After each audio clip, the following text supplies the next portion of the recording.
umat beragama tunaikan susuk amanah berdiri bangsa. Tema ini mengajak kita untuk merenungkan kembali bahwa kemerdekaan yang kita nikmati sosok itu daerah adalah hasil perjuangan para pendiri bangsa yang berasal gimana Pak? dari latar Sudah belakang lama kita tidak diskusi. agama dan budaya yang berbeda-beda. Ya. Maka menjadi tugas dan Sekretariat tanggung kita jawab tuh kita bersama, dijadikan rumah kerukunan. khususnya umat beragama, untuk menjaga Cuman memang di warisan kota itu, ini memang padat jadwal kan. merawat kerukunan, memperkuat toleransi, Tapi dan enggak. menjaga Kalau kota persatuan hidup, demi provinsi masa pasti hidup. depan Indonesia Nah, kan? yang lebih baik. Provinsi hidup, kota juga Masih akan hidup. semangat, Bu? Saya Santai dulu, kopi dulu. ngopi loh. Saya mau tanya dulu nih, kalau terutama ibu-ibu. Nah, ibu-ibu Ya. siap-siap Kalau kuis. supaya cabai ini yang pedas itu cabai yang kecil atau yang besar? Ah, Nah, yang kecil sama lah kami FKUP ini. Kalau pilih yang cerdas, ya yang kecil. Nah, ini ada kedua mantap maksud tadi ini nyambung kan. Untuk itu kami kepada Bapak Profesor Dr. Ibrahim Ema, waktu dan tempat kami persilahkan. Cabai pedasnya. Pilih cabai itu yang kecil ke yang besar. Luar biasa. Yang terakhir tak sadar saya. Cerita cabai. Tapi ternyata Pak. Baik, Bapak Ibu. Biar semangat. Tadi salam kerukunan masih apa? Kita mulai lagi ya. Salam kerukunan. Baik, terima kasih. Assalamualaikum warahmatullahi wabarakatuh.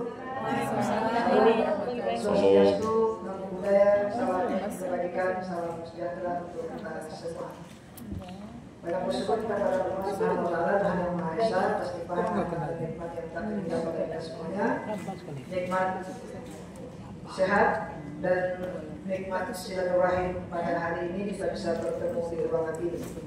Yang saya hormati Pak Kador Menteri Agama, Pak Kabar Kesmambol, izin berdiri sejenak di sini untuk bincang-bincang dan tema kita hari ini Pak. Mana sih gulu nih? Provinsi Kalimantan Barat. April gulu mana? Para senior Kopi ya? saya hormati. Dan teristimewa para peserta semuanya dari unsur dosen, guru lintas agama, dari unsur penyuluh lintas agama dan Ini pimpinan periode kelembagaan keagamaan tahun keberapa gitu ya? Barat, serta Tahun keempat media yang hadir hari ini. di Pari. Tema kita bincang, tadi saya sudah sampaikan bahwa bincang-bincang dari kita di Itu 2001. biasa saja nanti ada di dalamnya pada depan itu berbicara Tahun keempat kan Pak? kerukunan dan refleksi 2022 gitu ya? kemerdekaan kita. Nah tadi sudah disampaikan banyak Ini 2025 loh nih. kabar Kesbangpol dari Pak Kanwil dalam konteks merefleksikan tentang kehidupan umat beragama, umat beragama.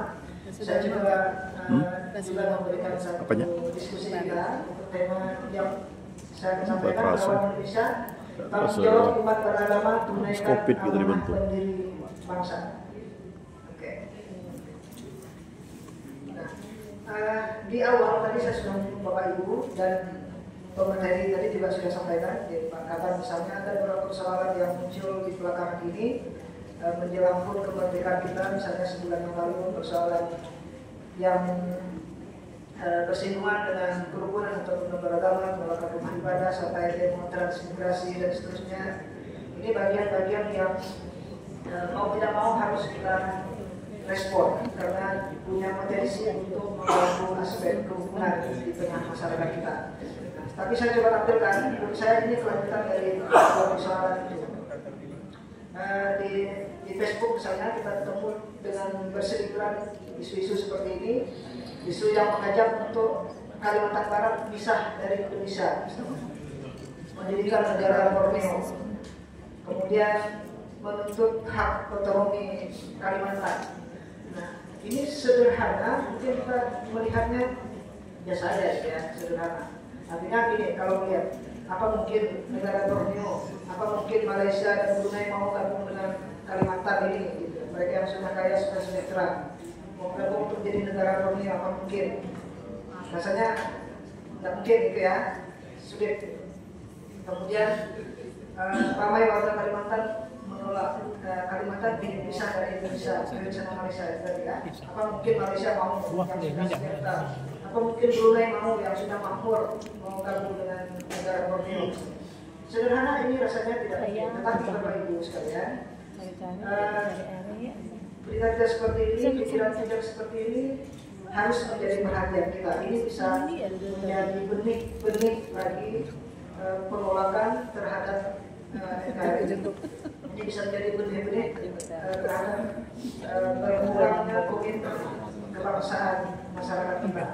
Nah, karena itu saya tampilkan ini di depan untuk mengingatkan kita semua bahwa isu-isu seperti ini, diskusi sederhana seperti ini, postingan sederhana seperti ini oleh siapapun itu yang kita tidak tahu misalnya, kita tidak tahu siapapun itu, tapi ini menurut saya bisa berbahaya. Ini bisa menjadi benih yang nanti akan berkembang besar, yang akan merusak kecintaan dalam negeri kita dengan Indonesia, akan merusak komitmen generasi kita dengan negara kesatuan Republik Indonesia. Ini berbahaya menurut saya. Karena itu informasi-informasi seperti ini dan postingan-postingan seperti ini harus menjadi perhatian kita semua. Dan kalau ini mau berurut ke belakang, mungkin ini bagian kelanjutan dari isu-isu penolakan transmigrasi kemarin satu kali kita tidak tahu nanti ini akan jadi apa. Oke, baik, hanya sebuah isu saja. Apa yang ingin saya sampaikan? Mengapa kita perlu merawat Indonesia? Mengapa Indonesia perlu dirawat? Kayak rumah sakit aja gitu ya. Kayak orang sakit aja harus dirawat. Gitu tema besar kita merawat Indonesia semua di tema yang diberikan ya. Pak Kaban juga merawat Indonesia, Pak Kanwil juga merawat Indonesia. Nah, saya bilang di tema merawat Indonesia. Nah, kenapa Indonesia perlu dirawat? Nah, satu, menurut saya kenapa Indonesia perlu dirawat? Karena Indonesia, negara kita adalah negara besar dengan realitas dinamika tantangan yang berpotensi mengancam kerukunan dan kedaulatan kita sebagai negara kesatuan Republik Indonesia. Salah satu adalah isu-isu yang saya sampaikan. Apa tantangan realitas itu tentang keragaman? Kita Indonesia itu negara besar dengan keragaman yang luar biasa, diversitas kita. Etnik kita beragam, agama kita beragam, budaya ada di daerah kita juga beragam di situ. Persoalan sosial kita juga banyak, budaya, ekonomi, politik juga senantiasa berpengaruh terhadap persoalan kerukunan. Kita negara besar yang terpisah oleh pulau-pulau, lautan dan daratan. Ini data-data kita kita hari ini. Indonesia, data per Februari 2025 itu sudah 285 juta penduduk Indonesia. Data per Februari. Agama kita beragam, ada kepercayaan, suku bangsa kita beragam, bangsa daerah, asal daerah beragam, suku pulau beragam. Kita terpisah dengan paling tidak berapa pulau besar, Sumatera, Jawa, Kalimantan, Sulawesi, Papua, Bali, Ambon, dan seterusnya. Inilah Indonesia. Nah, potensi realitas ini sesungguhnya adalah tantangan dan juga potensi yang mengancam kedaulatan kita, apalagi dimunculkan isu-isu seperti tadi itu. Nanti Pulau Kalimantan harus minimal otonomi ikut Papua. Pulau Kalimantan nanti merdeka ke mana gitu ya? Ke Papua, Aceh, Kalimantan misalnya. Nah, ini bahaya kalau ini muncul semua pulau-pulau yang terpisah itu. Nah, merawat Indonesia, kenapa Indonesia perlu dirawat? Karena merawat Indonesia adalah wujud dari cita-cita bangsa kita. Cita dan bangsa kita untuk menuju Indonesia maju, menuju harmonisasi bersatu sebagaimana tema kemerdekaan ke-80. Maka itu memerlukan upaya kita bersama untuk merawat Indonesia ini. Kalau tidak kita rawat Indonesia dan semua tantangan itu, maka tidak mungkin kita akan mampu wujudkan cita-cita bangsa ini. Merawat Indonesia adalah untuk menggapai dan menyongsong masa depan Indonesia emas 2045. Kita punya cita-cita yang luar biasa. Cita-cita yang digantungkan 100 tahun Indonesia nanti di 2045 itu luar biasa. Tapi bagaimana kita bisa sampai ke sana? Kita perlu merawat Indonesia dari hari ini sampai seterusnya. Nah, karena itu Indonesia perlu dirawat. Kemudian merawat Indonesia, kenapa? Karena Indonesia adalah warisan dari pendiri bangsa. Kita penerima warisan itu, karena itu jangan kita pernah merusak warisan ini. Tapi warisan ini harus kita jaga, harus kita rawat dengan baik. Keberadaannya harus selalu ada dan jangan pernah terkoyak Indonesia kita sampai kapanpun. Nah, inilah pertanyaan mengapa Indonesia perlu kita rawat bagi semuanya.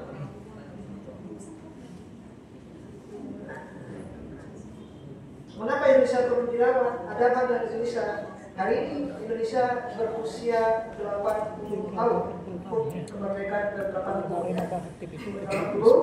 Kita lihat tema kemerdekaan kita, bersatu, berdaulat, rakyat sejahtera, Indonesia maju. Tema kemerdekaan 80. Di situ ada sejarahnya, di situ ada cita-cita bangsa kita.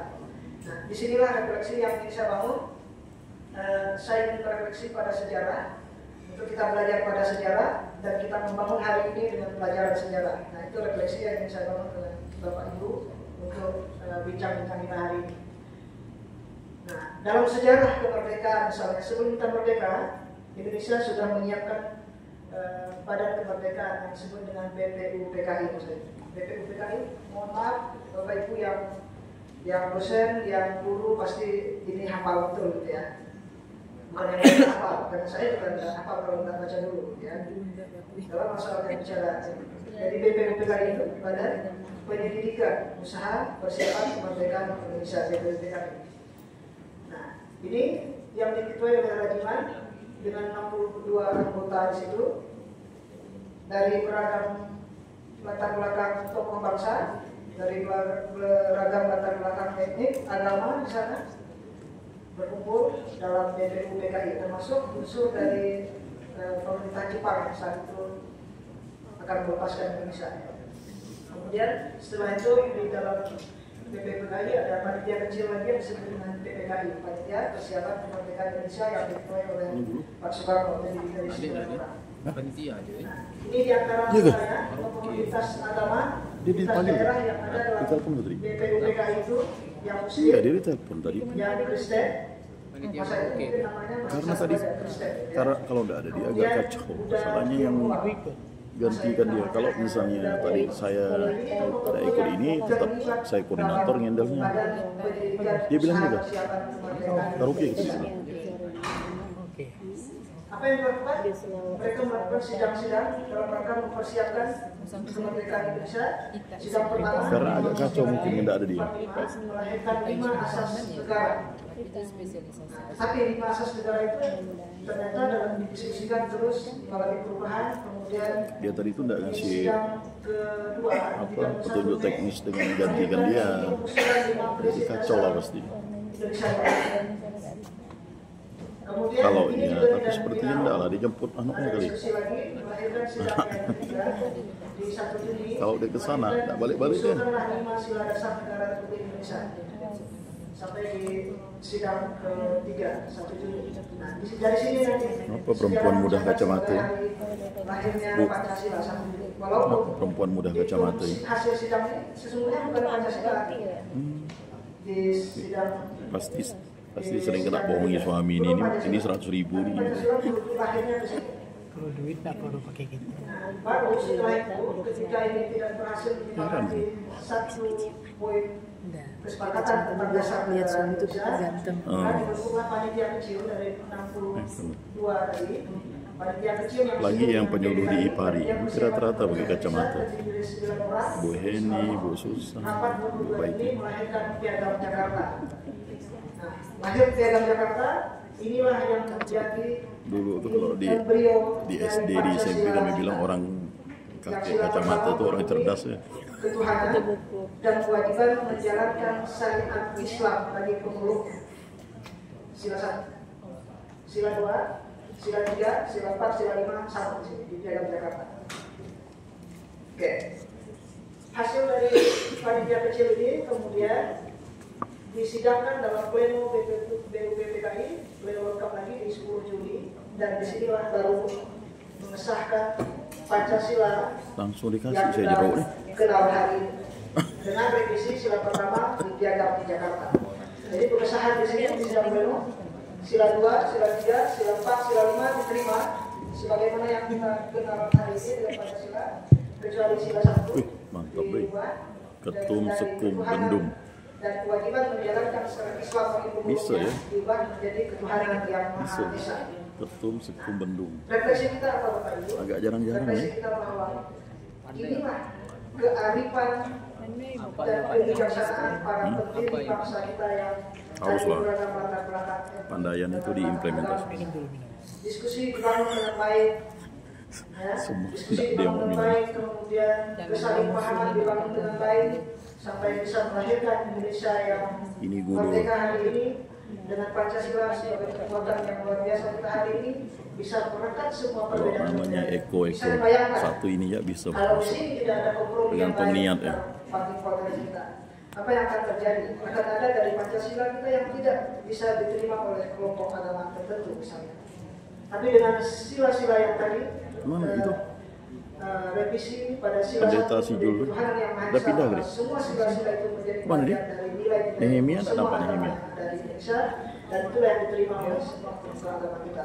Tapi Ini revisi surat kita tugas mulai ada dia. supaya kita bisa mengingatkan pada kita sendiri, pada kita semua, Oh, tidak ada nih. pada umat kita, pada siswa kita, Bapak Ibu yang pada mahasiswa kita, Bapak Ibu yang berprofesi sebagai dosen, pada umat kita, Bapak Ibu pemuka agama. Nehemia tuh bahwa ya, ganti kan April ya. kerukunan sudah terbangun sejak dari Nggak ada kan? Indonesia. Coba lihat di surat tugas. Kebersamaan lintas agama, Nggak ada orang.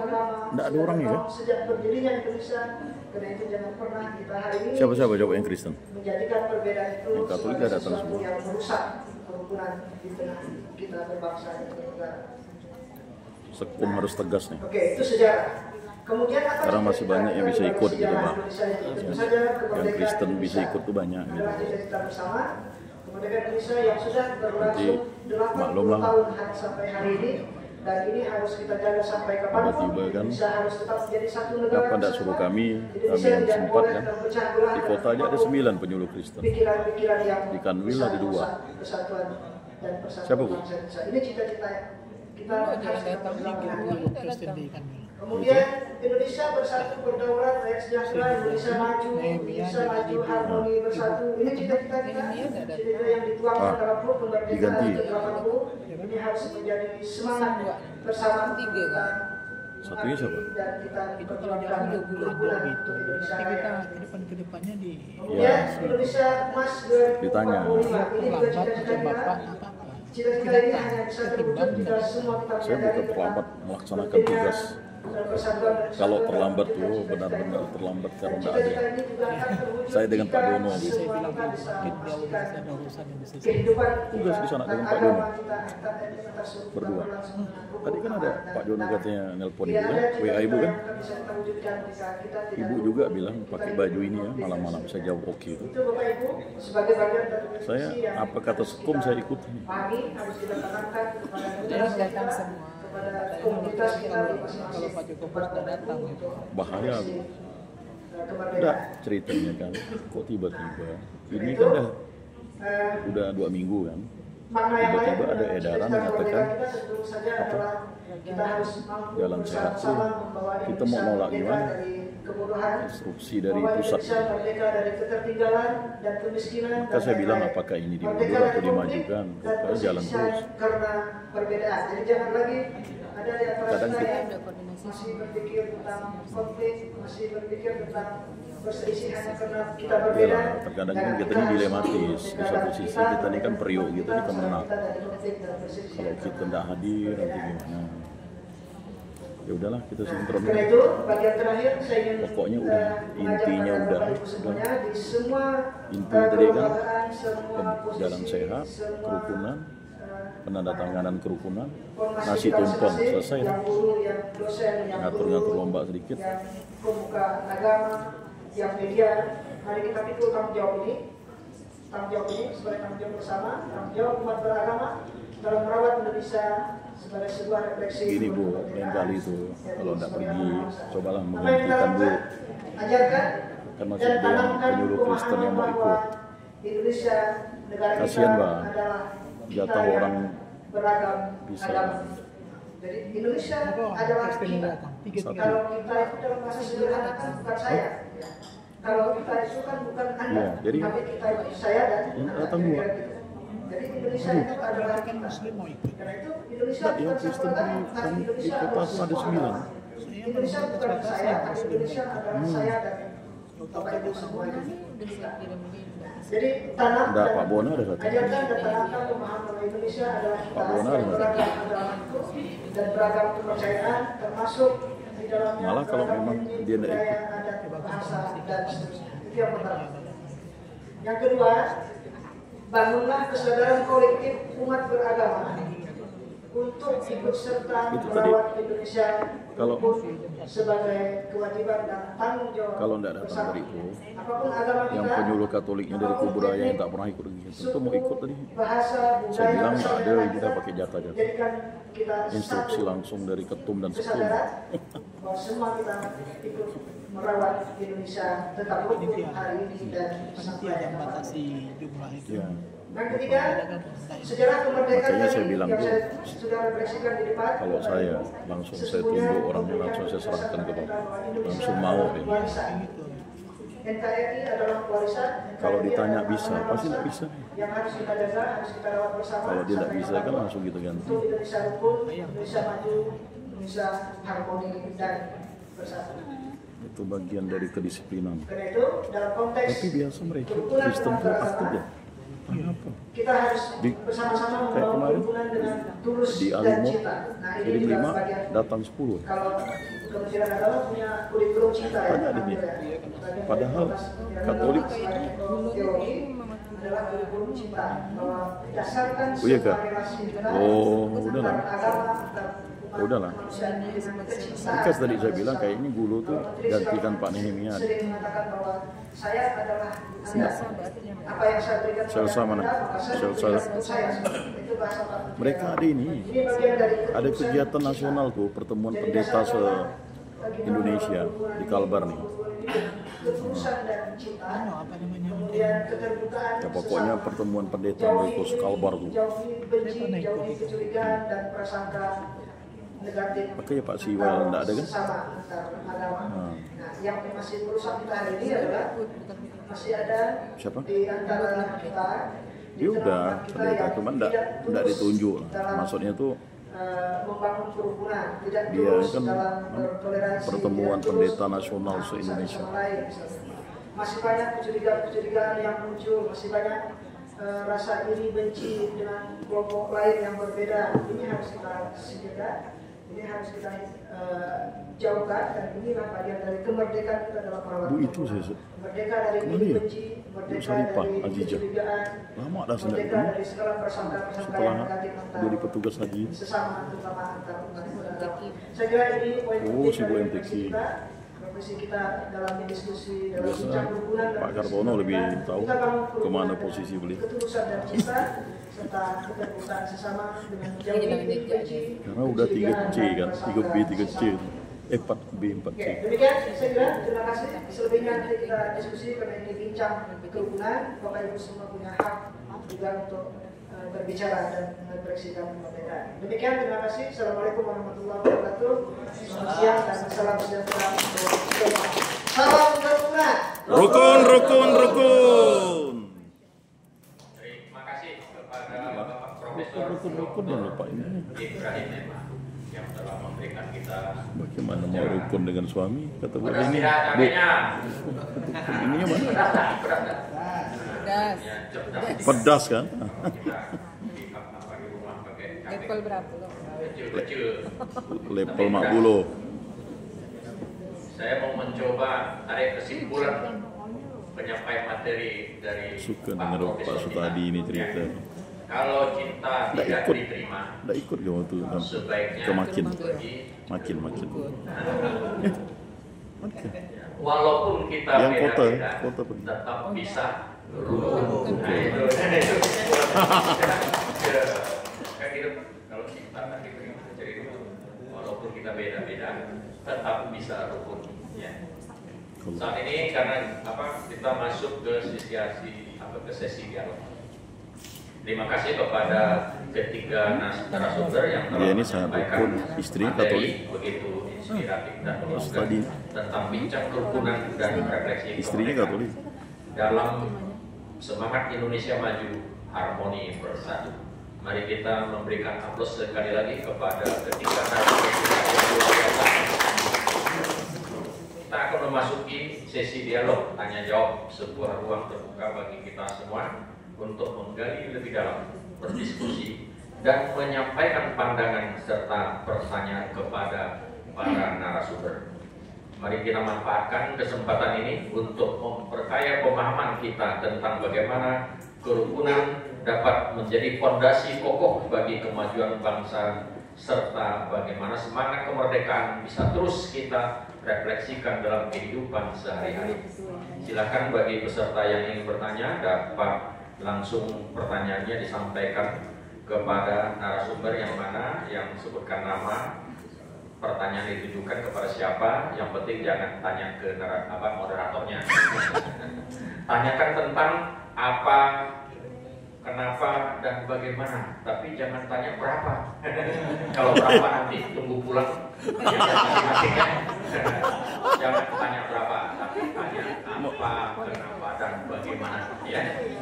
Dengan semangat dialog konstruktif, mari kita mulai sesi pertama ini. Dan kita berikan kesempatan kepada para penanya. Mungkin sesi pertama ini mungkin ya 3 orang itulah ya. Silakan tanya singkat, jelas kepada narasumber mana yang dituju. Silakan. Selamat pagi.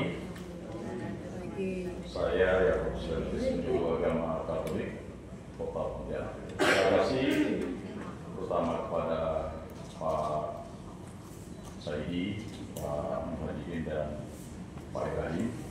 Pertanyaan saya kepada Pak Saidi. Saya beberapa waktu lalu ke Air Pasar. Sana ada kegiatan orang muda.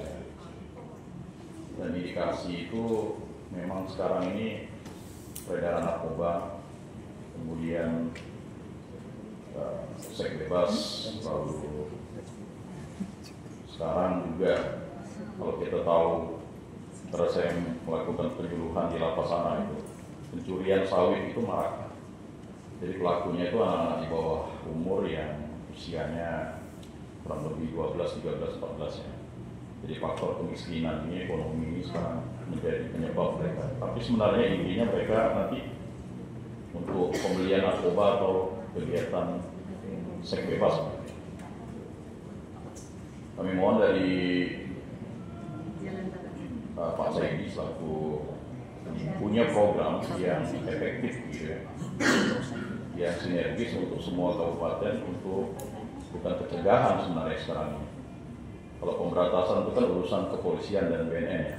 Kalau kita kan lebih sifatnya ya preventif. Dan ujung-ujungnya yang dirugikan kan bukan hanya masyarakat. Waktu itu ya kabelnya rumah suster yang dicurinya. Ya, bayangkan kabel ya untuk mengambil air ini kan akhirnya menjadi persoalan. Bahkan di sana itu kalau lampu, kalau kegiatan yang menggunakan tenda, kalau tidak diamankan itu langsung diamankan. Persoalan yang memang rajin tuh, krusial gitu. Jadi dan ini kan nanti akan menyebabkan kerugian di rumah-rumah ibadah dan sebagainya. Nah, ini mungkin indikasi ini bisa dijadikan semacam warning bagi kita bersama bahwa anak-anak di bawah umur yang berhenti sekolah dan sebagainya ini menjadi persoalan. Nah, itu. Kemudian yang kedua untuk Pak Muhajidin, ada persoalan sebenarnya di dalam hidup kita ini sebenarnya. Ya, yang toleran oke, rukun oke. Nah, merawat persaudaraannya ini yang penting sebenarnya. Karena persaudaraan ini kan bukan di level kata-kata. Saya menganggap Pak Muhajidin saudara ini kan benar-benar dari ketulusan hati saya. Tapi kalau hanya pada level tatanan kata-kata itu mudah. Sehingga ketika saya ketemu Pak Muhajidin, itu saudara saya. Kata saudara setanah air, saudara dalam kemanusiaan ini memang butuh cinta. Nah, kalau tidak ada cinta memang susah. Mungkin itu yang mungkin mau dirawat sekarang menuju ke situ. Untuk Pak Profesor Ibrahim ini ada hal yang sebenarnya menarik. Setiap kali kita berbicara tentang kerukunan, pasti ujung-ujungnya kita harus merawat. Tapi merawat itu kan sesuatu yang butuh namanya proses. Kami penyuluh ini kan disuruh ujung tombak. Kalau saya tidak mau jadi ujung tombak, garda terdepan, Pak. Karena biasanya ujung-ujungnya kita yang ditombak. Karena kita penyuluh ini kan berkali-kali saya sampaikan ke umat dan jemaat, pakailah kami ini, karena kan pemerintah atau khususnya Kementerian Agama tidak menggunakan uang, tapi menggunakan manusianya. Manusianya diberikan gaji, diberikan bukit untuk dipakai. Gitu. Ya kalau nggak dipakai kan kami tidur-tidur saja begitu. Nah, sehingga memang banyak tidak sinkron gitu kegiatan di Pemda, di provinsi itu tidak menggunakan atau memaksimalkan tenaga penyuluh yang sudah diberikan oleh Kementerian Agama sebagai APBN yang hidup ini kan APBN yang hidup nih. Nah, jadi tidak sinkron gitu Pak untuk Pak Saidi. Nah itu yang Pak Ibrahim bilang itu merawat itu sebenarnya mudah kalau sinergis. Terima kasih.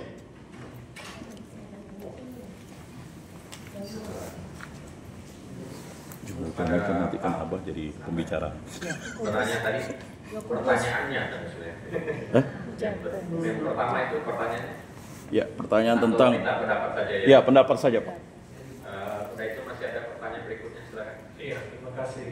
Sebenarnya ada banyak hal, tapi saya hanya ingin fokus pada satu hal penting. Belakangan ini di beberapa provinsi daerah gitu ada potensi ketidakrukunan begitu. Karena bicara kerukunan bukan hanya antar agama tetapi juga masyarakat dengan pemerintah. Kita tahu di Pati bergejolak dan beberapa daerah. Sebagai masyarakat kita sadar betul bahwa negara kita ini dilema. Apalagi menyongsong Indonesia Emas di usia ke 80 tahun kemerdekaan. Negara ini untuk dana, untuk membangun segala hal. Dan tidak mungkin berharap untuk membangun anggaran untuk membangun itu dari pihak luar. Tentu saja ya kita semua termasuk dari masyarakat melalui pajak begitu ya. Nah di Pati ya kita prihatin sekali. Kemudian Kalimantan Barat mudah-mudahan nggak ada, walaupun sepertinya di Singkawang ada gejolak begitu ya. Mudah-mudahan saya keliru. Tong sampah. Tong sampah. Kenaikan pajak yang sangat besar. Dan ini berpotensi mengganggu kerukunan begitu. Nah barangkali nanti Pak Kaban bisa menginformasikan bagaimana kondisi kita di Kalbar gitu. Tapi sebagai masyarakat tentu kita sadar betul bahwa ini dilema. Beban negara besar harus ditanggung bersama, termasuk bagi pajak. Tidak mungkin masyarakat berharap, ayo negara, ayo pemerintah kita maju, kita berkembang infrastruktur, indeks pembangunan dan seterusnya, tanpa didukung oleh anggaran. 1000% Anggaran itu ya dari kita bersama, pajak PBB. dari pajak. Nah hanya saja barangkali mungkin selain mekanisme Cuman kalau Bupati Pati ini sebenarnya bukan masalah pajak, rupanya masalah gratifikasi yang kereta api. Kenaikan pajak kan, kenaikan pajaknya yang harus akhirnya sekarang KPK menyelidiki itu. 200, 400, apalagi yang sampai 1000%. Barangkali itu yang menjadi beban kita bersama, menjadi dilema Tapi masyarakatnya tidak mau makanya bukan hanya negara, yang pembebasan kereta api itu mana? bergumul di situ. Tapi ini perlu kita cari win-win solution supaya beban negara anggaran negara kuat, tapi masyarakat juga diperkuat untuk ikut mendukung itu. Tidak tinggi lah pajak. Barangkali itu. Terima kasih. Pajak rumah, pajak kendaraan, pajak jabatan. Masih ada satu, silakan satunya. Kita ini tak pajak. Sebutkan nama kepada Apalagi narasumber yang mana. 15% pajak. Terima kasih Pak atas kesempatan ini.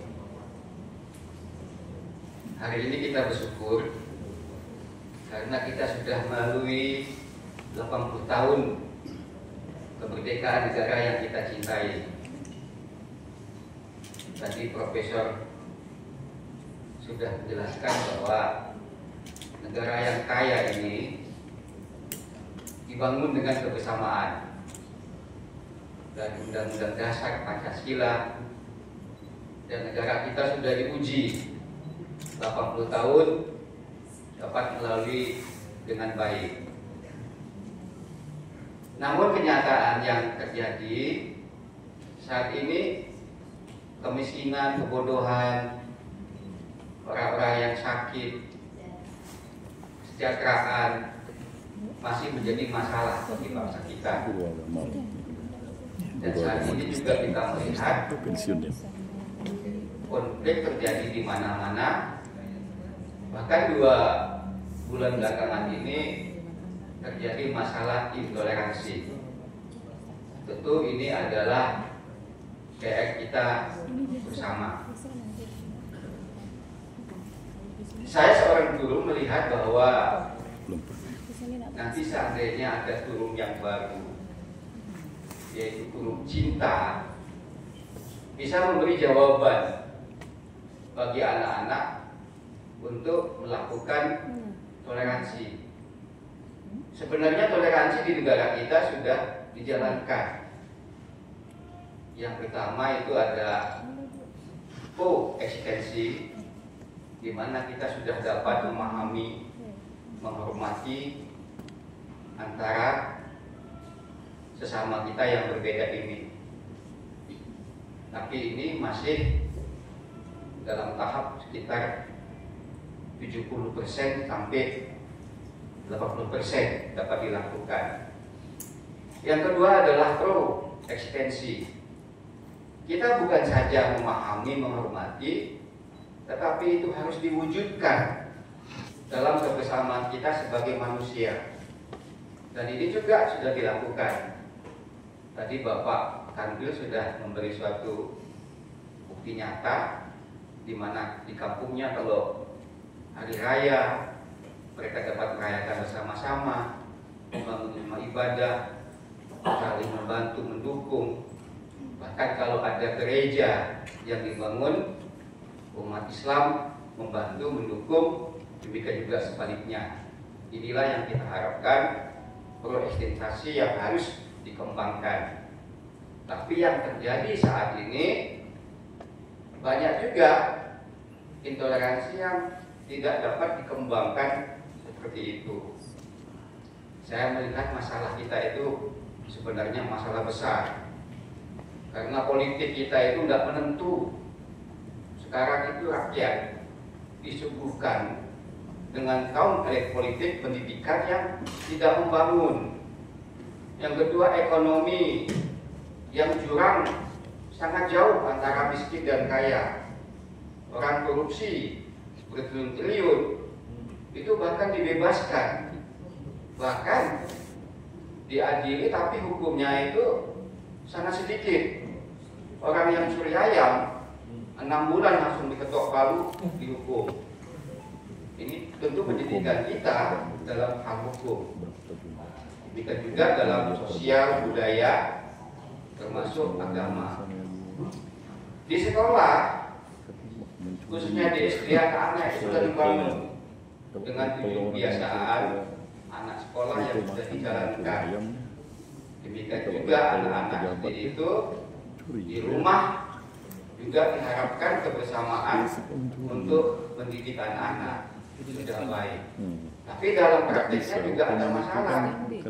Anak SMP, anak SD kelas 5, kelas 6 itu jam-jam sekolah dia tidur. Mengapa?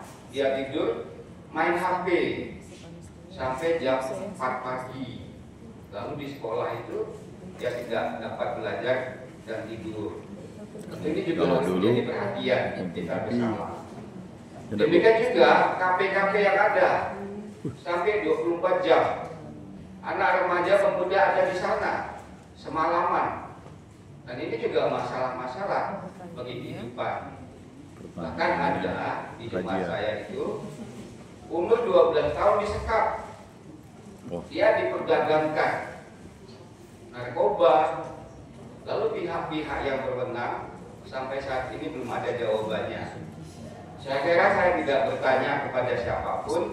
Mungkin ini perlindungan kita, bincang kita tentang perlindungan. Silakan Bapak narasumber untuk menanggapinya. Hasil pemberian orang itu dipakai. Kurang satu. Tadi yang terakhir siapa Mas? Namanya siapa kamu? Pak Joko Samuel. Joko Samuel. Masih ada tambah lagi Pak di sebelah kiri ini? Ibu? Oh ibu? Ya, sesi, satu sesi. Oh, atau kita nggak apa-apa. Iya.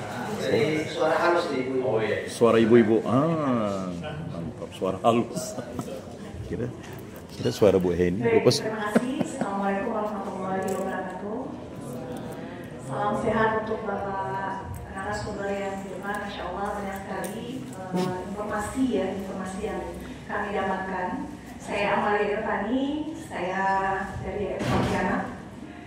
Saya hanya akumulasi saja dari bapak-bapak tadi. Itu luar biasa sudah pertanyaannya.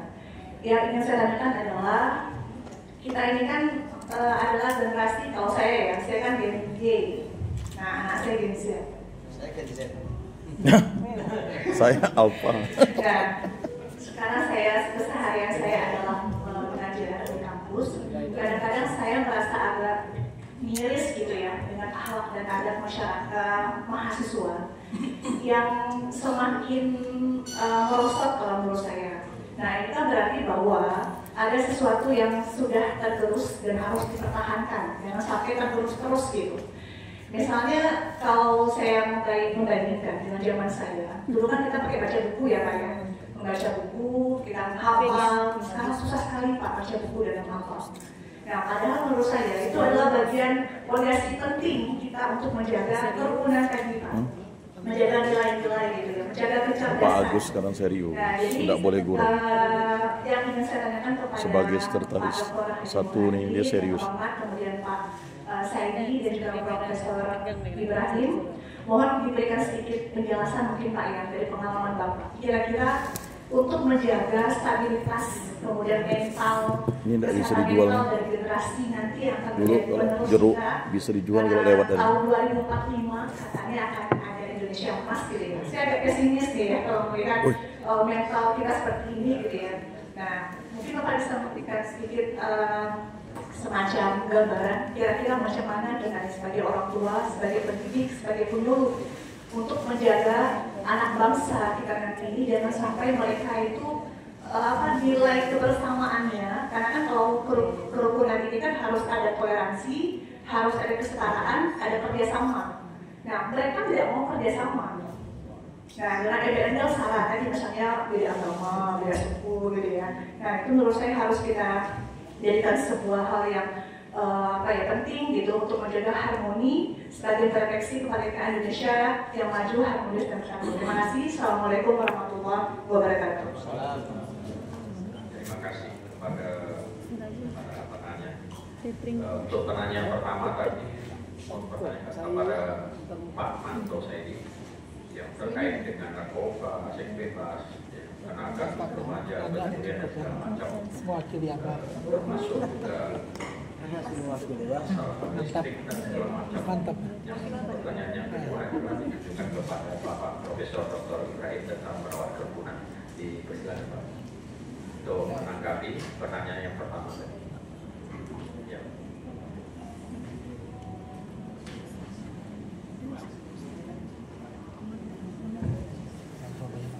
Baik Pak. Pertanyaan pertama dari Pak Janko. Terima kasih atas informasinya Pak. Tentu ini akan menjadi perhatian kami dan kami akan secara geografis kami akan fokuskan ke sana. Saya akan informasikan secepatnya ke aparat untuk segera bergerak ke lokasi yang Bapak tadi informasikan ke kami.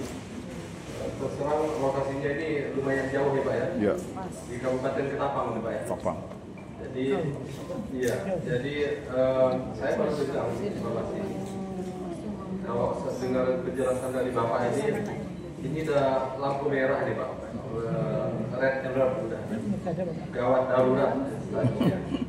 Kebetulan bupatinya itu junior saya, jadi saya pikir tidak cukup kalau saya hanya ngomong ke aparat keamanan yang berada di lingkup kami, Komite Intelijen tadi. Saya harus japri juga ke bupatinya supaya ini menjadi concern mereka secepatnya. Jadi kalau dibiarkan lama-lama ini mungkin membusuk nih Pak, tidak ada obatnya lagi. Kemudian Pak Pendeta Ajung ini ada juga yang ditujukan ke saya itu soal bagaimana kami harus menginformasikan kondisi Kalbar di tengah gejala yang menggejala se-Indonesia, kabupaten kota pada berebut atau berlomba-lomba untuk menaikkan pajak karena kondisi Dia itu karena sharing daerah Pak, kalau misalnya 100% pajak itu sekarang masuk ke pusat, jadi 150 itu untuk PAD-nya sekarang lucu gitu Pak. Tapi justru pemerintah Makanya Pak Prabowo refleksi kita lah namanya Pak ya. bisa Pemerintah meresponnya dia gitu dengan mempersulit masyarakat lagi.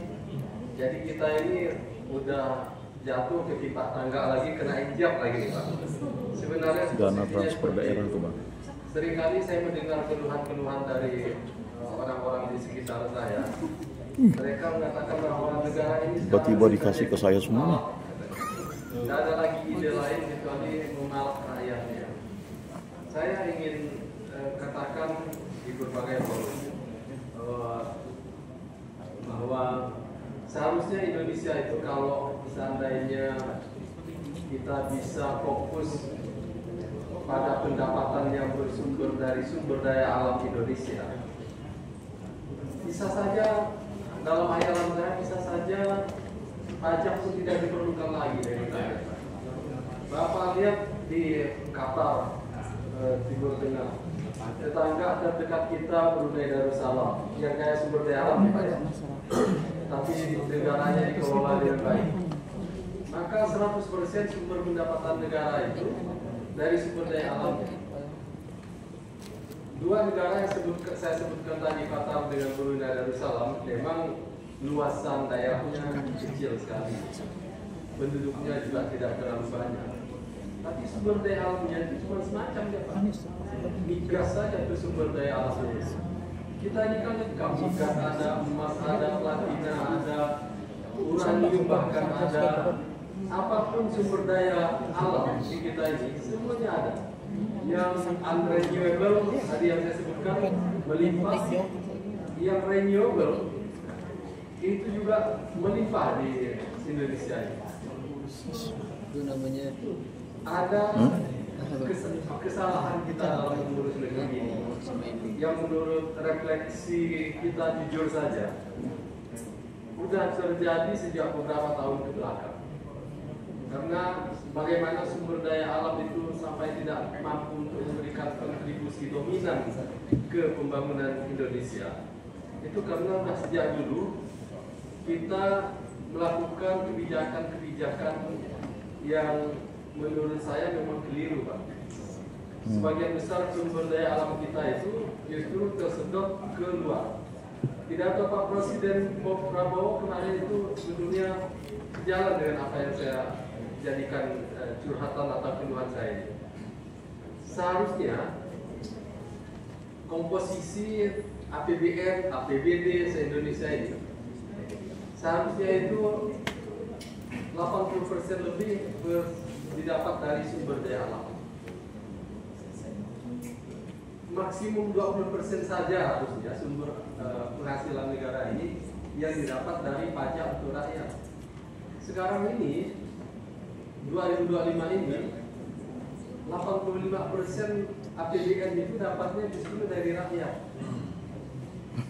Nah, itu dari berbagai tingkatan Pak ya, APBN,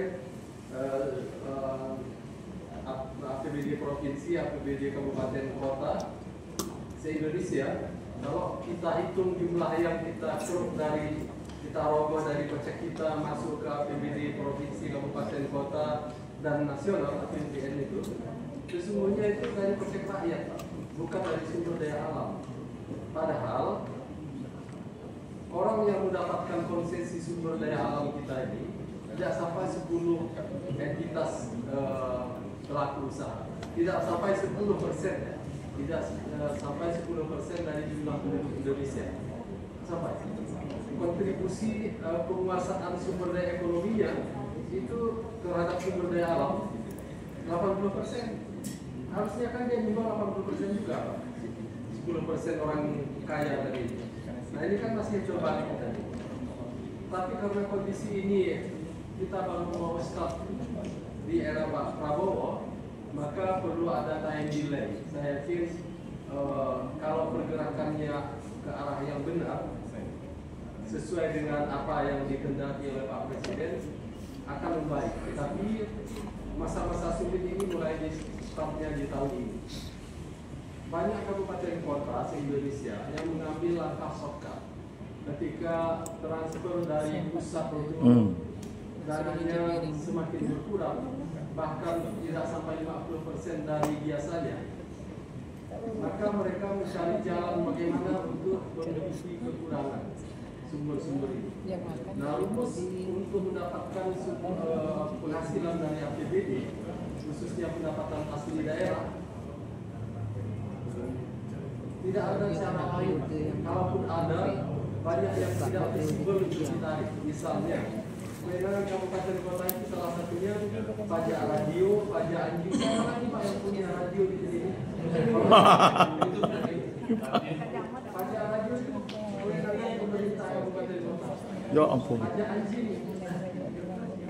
Coba kabupaten yang di kampung sana, berani kita bupati kasih pajak ke anjing-anjing yang ada di pemiliknya?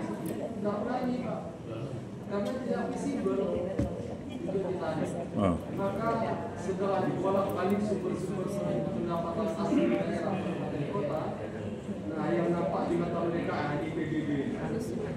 Di PBB dinaikkannya tanpa menghitung dan memperkirakan kemampuan atau balancing atau tadi rasionalisasi antara kondisi rakyat dengan apa yang mereka inginkan itu mereka cari sumber-sumber penghasilan. Kebanyakan yang melakukan ini adalah kepala daerah yang terpilih di 2 periode. Generasi dia tidak bisa jawab lagi. Kebanyakan ini Pak. Tapi yang kepala daerah kecenderungannya kepala daerah yang baru baru 1 periode, dia ada perdebatan lah dengan kepala dinasnya, kepala badan kepala perangkat daerahnya tentang kenaikan itu. Ada juga karakter kepala daerah